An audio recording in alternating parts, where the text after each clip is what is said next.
What's up guys, SkyKevin here, aka Kurtotic, and today I'm bringing you a quick lightning lesson on the game A Valley Without Wind 2 by Arsene Games. I'll be going over the basic gameplay as well as some tips and tricks to help you get ahead, so let's get started.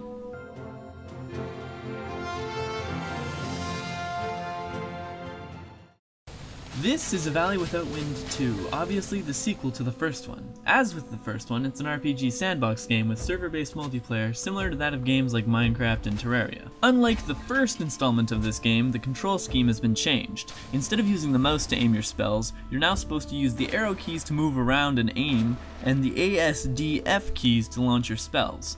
Also, mana has been taken out of the game completely, and now you have one spell that uses up ammo instead.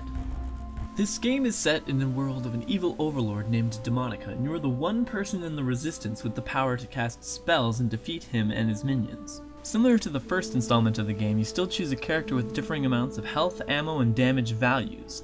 However, in this game, when you choose a character and you die, you get to keep the same character, so choose wisely. Another new feature with this game is the spells now have different calibers, so if you have a spell that's really high caliber, it will block spells that are lower calibers than it. The main objective is to go around the map killing these wind generators that are placed around the island. These cause darkness on the island, and once you get rid of them, it will allow you to move further away from the monster's overlord headquarters.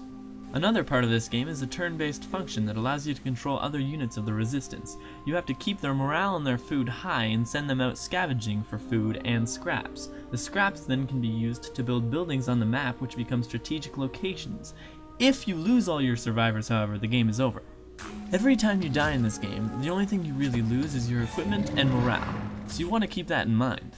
Every so often, Demonica will release monsters onto the map.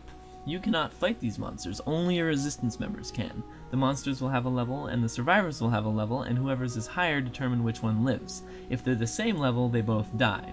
There's also a level up windmills that are available to your character, and these will not advance the monsters at all, which will make your character stronger, so get these whenever possible.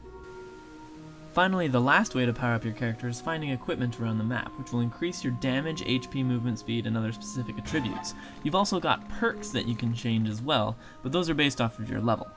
With all this in mind, you're basically in an arms race against the evil overlord. Eventually, he'll come out of his castle and start destroying all the buildings around the map. So do your best to build what you can and raise the forces you can to try and defeat him.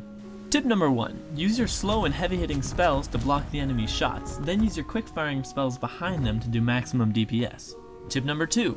Some enemies require you to be closer to them in order to do any damage. This is mostly enemies with some sort of short-range AoE ability that's going to really hurt. Tip number 3. Always make sure you have enough food for all of your units. If you don't, their morale will go down and they won't fight as effectively. Tip number 4. Your units are always going to need food and scraps for buildings, so make sure you have a lot of buildings that can provide those resources for them.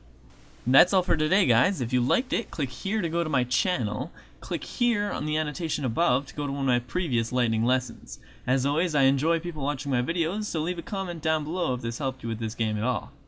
As always, thanks for watching, and I'll see you next time.